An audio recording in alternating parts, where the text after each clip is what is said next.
Assalamualaikum warahmatullahi taala wabarakatuh. Alhamdulillahi rabbil alamin wassalatu wassalamu ala asrofil anbiya'i wal mursalin wa ala alihi wa sahbihi ajmain. Asyhadu an la ilaha illallah wahdahu la syarika lah wa asyhadu anna Muhammadan abduhu wa rasuluhu la nabiyya ba'dah. Allahumma salli ala Sayyidina Muhammad wa ala ali Sayyidina Muhammad, amma ba'du. Hadirin kaum muslimin jamaah salat fardu subuh rahimakumullah.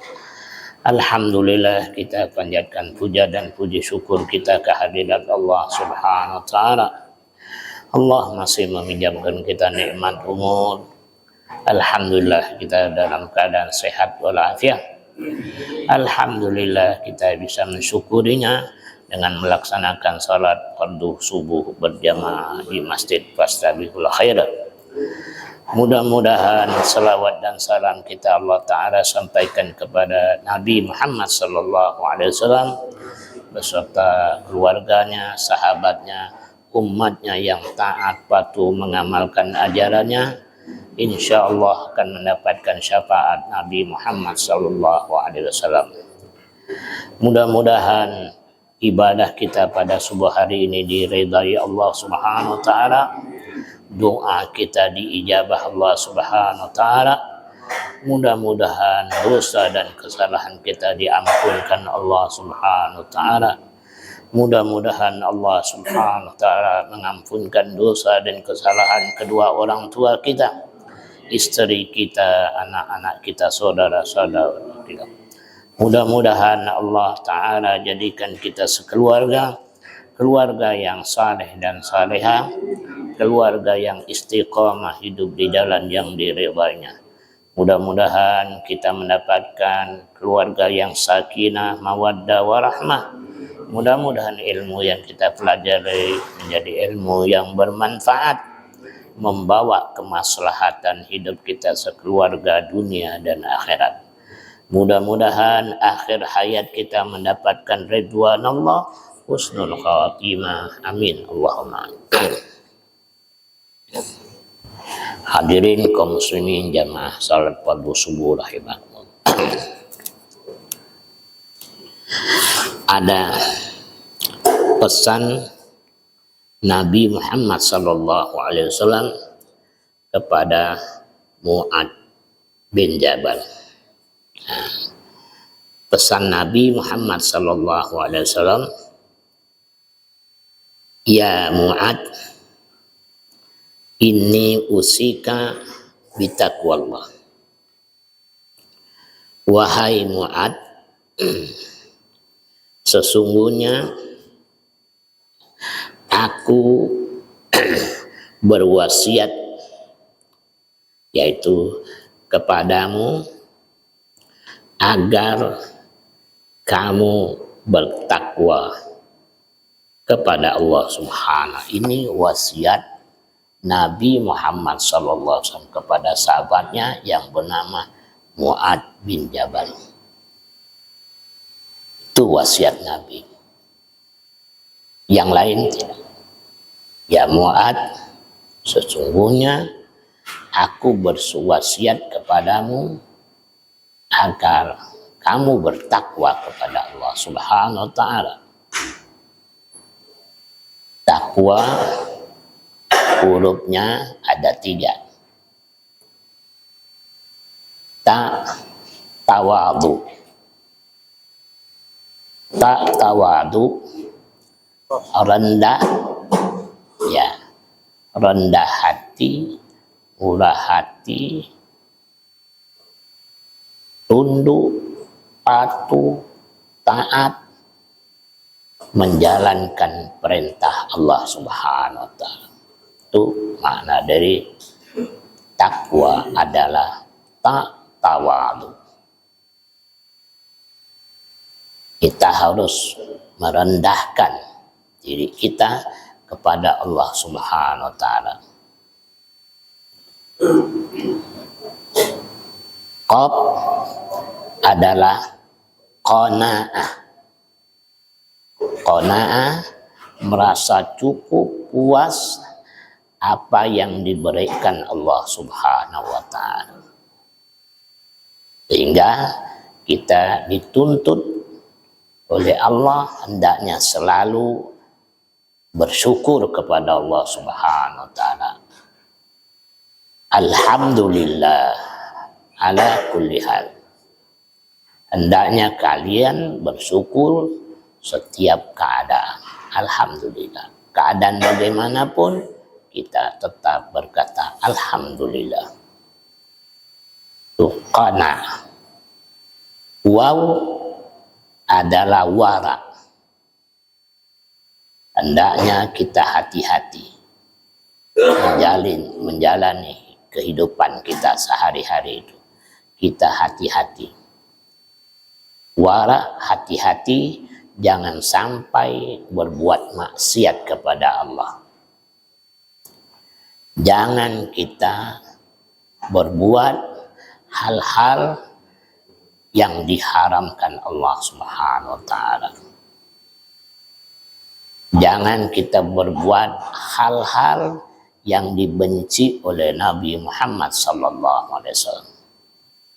Itu wara. Nah, kita berusaha untuk sampai ke makam yaitu takwa kepada Allah Subhanahu wa taala. Itu wasiat Nabi kepada sahabatnya Mu'adz bin Jabal agar dia selalu bertakwa kepada Allah Subhanahu wa taala. Terus yang kedua, Nabi berpesan asdaqal hadis, ya, wafahu tu bil ahdi adail amanah. Yaitu yang kedua, Nabi berpesan berbicara jujur. Kalau kau ngomong, ngomonglah yang jujur, yang benar. Maka Nabi berpesan, kalau kita lagi sendiri, kita merenung, berpikir. Oh, kemana kita? Kemana akhir hidup kita ini? Kita merenung. Berapa banyak dosa dan kesalahan yang kita lakukan? Sudah berapa banyak istighfar kita? Itu. Sudah berapa banyak amal-amal saleh yang kita kerjakan? Kira-kiranya cukup belum? Yaitu dosa taubat yang kita lakukan itu sudah mengimbangi belum dengan kesalahan-kesalahan yang kita lakukan. Tapi yang lebih bagus kita berkata belum cukup. Masih banyak dosa-dosa yang saya lakukan. Belum banyak saya bertobat, meminta ampun kepada Allah Subhanahu, supaya kita punya himmah, semangat terus-menerus bertaubat kepada Allah Ta'ala. Berapa banyak kita berdusta, berbohong. Tuh. Banyak sekali kita berbohong. Nah, itu pesan Nabi, kalau kau berbicara, jujurlah. Itu pesan Nabi kepada Mu'adz. Berkata, jujur. Jangan berdusta, jangan berbohong. Itu. Ketiga, memenuhi janji. Tepati janjimu. Nah, itu. Ya. Kalau kau berjanji, tepati janjimu. Berjanji kepada Allah maupun berjanji sesama manusia, apalagi sesama musuh. alladzina yufuna bi ahdillahi wa la yanqudunal mitsaq. Orang-orang yang menepati janjinya kepada Allah Subhanahu wa taala. Jadi tepati janji kita terutama kepada Allah Subhanahu wa taala maupun sesama muslim. Itu pesan Nabi kepada Muhammad. Terus Nabi berpesan yaitu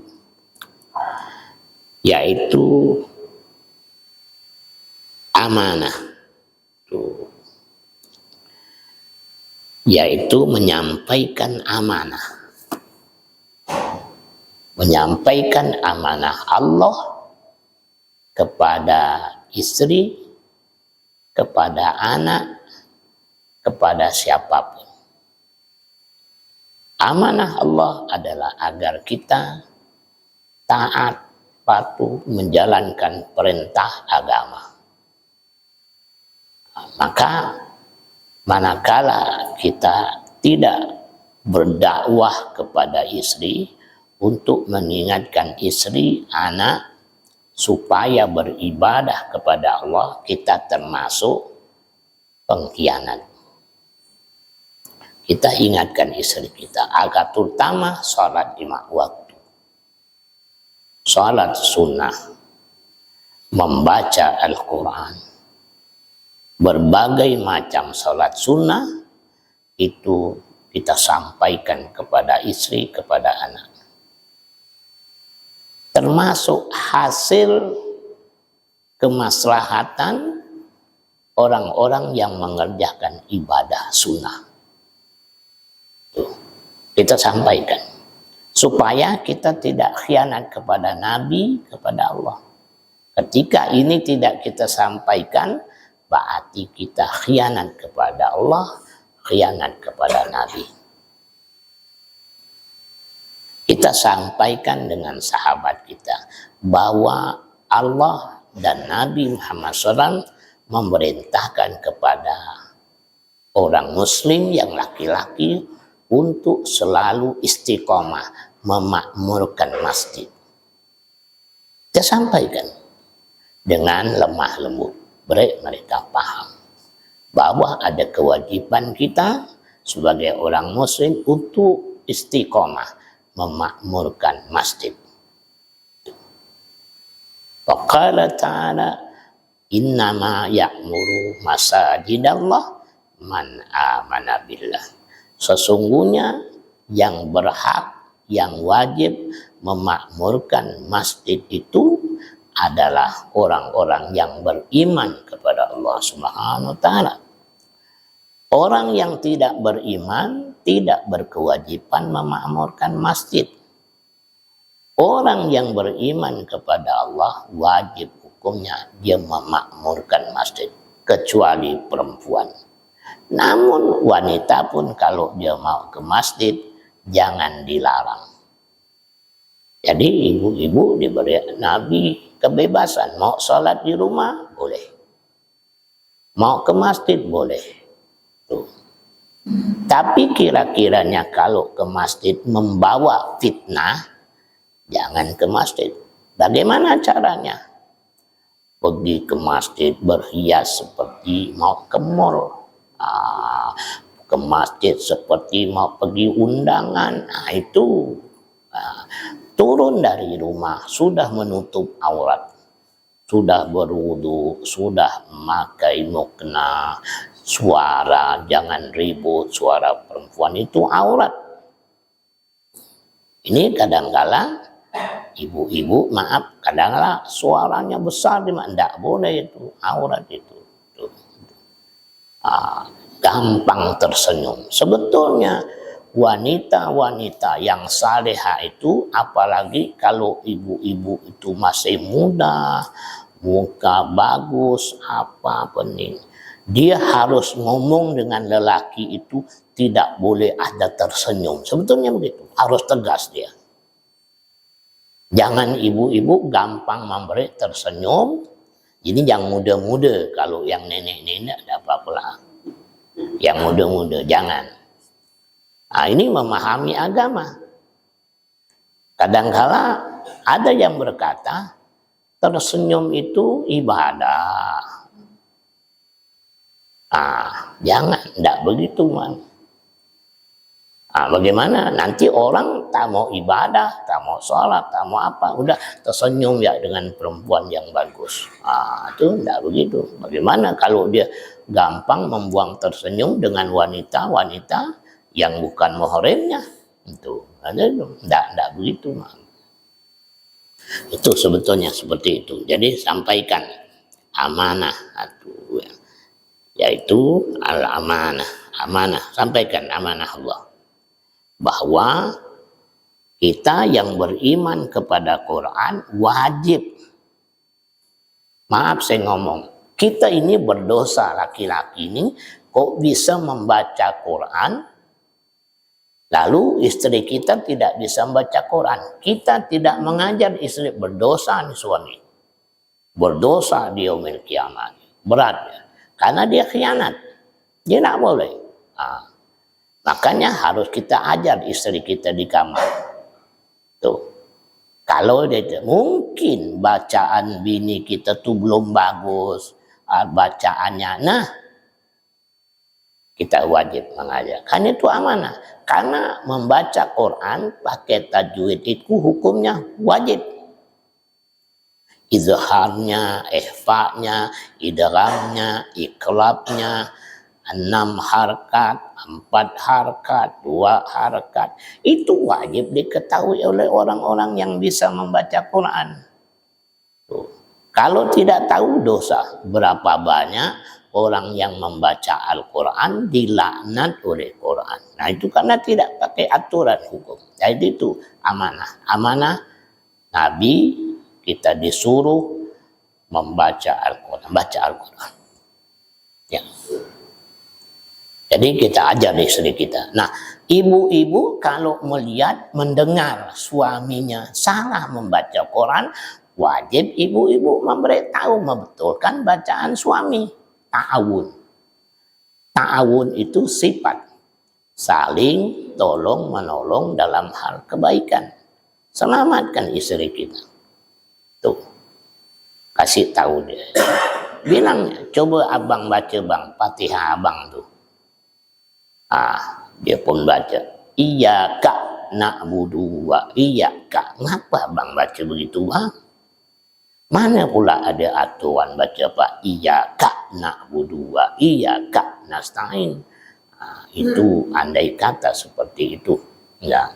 Jadi dibenarkan itu. Karena itu amanah. Kalau tidak dosa ibu. Kalau kedengaran suaminya salah, tidak dibenarkan. Ibu dosa karena mendengar barang yang salah. Ya. Itu. Jadi sampaikan amanah. Apalagi amanahnya? Mengingatkan suami. Umpama suami itu tidak senang ke masjid, nasihat bang, ke masjid lah bang, sholat berjamaah. Tuh, kasihan masjid. Dan masjid itu tempat kita mencari ketenangan, ketenteraman, kedamaian. Itu adanya di masjid. Beriktikaf di masjid, habis subuh sampai lohor asar. Apalagi hari Jumat. Hari Jumat itu, asar itu, usahakan berjamaah dan berselawat kepada Nabi. Salawat kepada Nabi, Allahumma salli ala Muhammad, ya Rabbi salli alaihi wasallim. Allahumma salli ala Muhammad, ya Rabbi salli alaihi. Jangan banyak, 80 kali saja. Semua dosa dan kesalahannya dihapuskan Allah. Hari Jumat, asar itu. Apalagi malam Jumat, perbanyak itu amanah itu. Sampaikan kepada. Terus, watilkal khianah. Tuh, ya Mu'ad, jangan kau berkhianat. Tuh. Istrimu itu suruh menutup aurat. Kalau tidak kau sampaikan, tidak kau nasihati, kau pengkhianat. Kau tidak, seorang khianat itu tidak akan selamat, tidak akan bahagia. dunia akhirat dia tidak akan damai hidup. Khianat. Dan orang khianat ini disebut fasik. Orang khianat itu munafik. Orang khianat itu zalim. Orang khianat itu kufur nikmat. Baik, itu. Jangan kita khianat. Anak kita anjurkan sholat 5 waktu. Perhatikan ibadah. Kalau tidak, kita berkhianat kepada Allah. Dan kita mengkhianati amanah Allah. Anak adalah amanah. Dan anak itu aset kita di yaumil qiyamah. Kalau kita tidak didik, maka rugi kita punya anak. Kok sampai apalagi anak tidak sholat subuh, habislah dia. Maaf ngomong, orang kalau suka meninggalkan sholat fardu subuh, habislah sudah harapannya. Karena subuh ini sholat paling mulia, disaksikan oleh para malaikat. Tuh, maka sholat, kedudukan sholat subuh ini Masya Allah. Kalau bapak ibu kepingin menjadi hamba Allah yang sukses, dunia dan akhirat, kepingin meraih kebahagiaan, ketenteraman, kedamaian, jaga baik-baik sholat fardu subuh. Jaga baik-baik. Tuh. Ciri-ciri orang munafik itu manakala dia tidak suka mengerjakan salat fardu subuh berjamaah, dia munafik itu. Salat subuh. Nah, oleh sebab itu kemaslahatannya salat fardu subuh ini Allah menumpahkan rahmat kasih sayangnya kepada orang-orang yang mengerjakan salat fardu. Ditumpahkan Allah rahmat dan nikmatnya. Jadi jaga baik-baik. Ini adalah itu. Kalau kita tidak laksanakan ini, kita berarti khianat. Khianat. Jangan sekali-kali meninggalkan salat fardu subuh. Kalau sehat walafiat, jangan sholat di rumah. Sayang, ya Allah. Tuh. Kenapa? Mudah-mudahan nanti jasad kita digotong orang ramai-ramai ke masjid. Banyak orang yang mensalatkan kita. Karena kita suka menjaga salat 5 waktu, terutama subuh. Dan kita suka memakmurkan masjid. Hanya orang banyak. Dan silaturahimnya ini melalui masjid. Kita saling bersapa muka, bersapa tangan, berjabat tangan, macam-macam. Orang yang ahli masjid ini selalu rindu sesama muslim. Dan kokohnya ukhuwah Islamnya ini dimulai dari salat berjamaah. Disinilah kekuatan kita yang. Maka di subuh hari Nabi perintah membaca kalimatut tauhid 10 kali. La ilaha illallah wahdahu la syarikalah lahul mulku wa lahul hamdu wa huwa ala kulli syai'in qadir. Ya, 10 kali subuh. Banyak-banyak berdoa. Jadi jangan khianat. Khianat ya, al-khianat. Terus warahmatul yatim. Khianat. Ini juga kalau ada rezeki jangan lupa anak yatim. Santuni anak yatim. Kalau kita tidak menyantuni anak yatim, kita khianat kepada Allah, khianat kepada Nabi, khianat kepada agama. Karena agama kita memberi amanah menyantuni anak yatim. Itu. Jangan kita ada rezeki lupa, tidak boleh. Rezeki yang diberikan Allah kepada kita itu titipan Allah, ada titipan anak yatim. Nah, jangan khianat ya. Yaitu perhatikan anak yatim. Terus wahibdzal jar tuh. Kata Nabi, jaga hubunganmu dengan tetangga. Jaga baik-baik silaturahimmu dengan tetangga. Jangan bertetangga sesama muslim takur. Tidak boleh, berarti kita khianat. Harus tetangga kita ini kita beri kenyamanan hidup dengan kita. Kalau kita nyapu, jangan sampahnya disapu ke halaman orang. Itu, ya, jangan nyapu sama. Udahlah sapu ya ke sana tempat. Ya tidak boleh. Ya, tuh. Jangan hidup menyusahkan. Jangan membuat hati orang muslim itu tidak nyaman. Nyaman. Sampai kalau kita punya pohon mangga di depan rumah, di samping rumah kita, bagaimana caranya supaya menjadi maslahat itu, membawa kebaikan dan menolak kejelekan, tuh, keburukan. Tuh, nah kita tetah dahannya jatuh ke depan rumah orang, buahnya banyak. Kita berkata, Bu, itu mangga saya kalau ibu mau jolo ya. Kalau dia gugur, Bu, halal, makan ya. Supaya ada kemaslahatannya dengan tetangga itu. Dan yang merasa pokok mangga orang tu ada jolo depan rumahnya, juga harus paham. Jangan begitu gugur, senyap-senyap. Ambil buat masuk, tak boleh. Kasihkan, Bu, maaf ini mangganya tadi jatuh pas di depan rumah saya, berikan. Jangan dimakan, haram karena hak orang. Kalau itu masalah. Itu ya. Nah, saya nih minta maaf nih Bapak Ibu, saya rasa demikian. Karena saya ini mau ke Kucing pakai pesawat.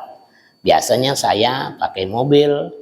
Mobil itu agak jauh 8 jam kan. Jadi murid saya udah belikan tiket kemarin ke Haji Muhammad Ridwan ya. Jadi saya mau ke Kucing, udah 2 kali dokter tuh manggil saya ke Kucing itu yang Dokter Haji Abang itu di Norma, beliau belajar juga sama saya sekarang. Jadi ini minta doanya Bapak Ibu ya, biar selamat ya, biar saya istiqomah ngajar ya. Sekali lagi berjuang berjihadlah supaya ibu-ibu memiliki sifat orang-orang wanita yang saleh dan salehah suaminya, takwa kepada Allah. Mudah-mudahan kita mendapatkan rahmat, nikmat dari Allah, taufik, hidayah dan inayahnya. Mudah-mudahan kita dikaruniakan Allah Ta'ala maunah, bantuan dan pertolongan Allah Subhanahu Wa Ta'ala. Mudah-mudahan kita sekeluarga ditolong oleh Allah Subhanahu Wa Ta'ala agar mudah mengerjakan perintah Allah, perintah Nabi Muhammad SAW. Mudah juga kita menghindarkan diri kita dari hal-hal yang tidak diridai Allah Ta'ala. Mudah-mudahan ibadah kita diterima Allah Ta'ala, akhir hayat kita husnul khatimah. Mudah-mudahan minggu yang akan datang kita bisa kumpul kembali dalam keadaan reda Allah Subhanahu Wa Ta'ala. Amin ya rabbal alamin. Assalamualaikum warahmatullahi wabarakatuh.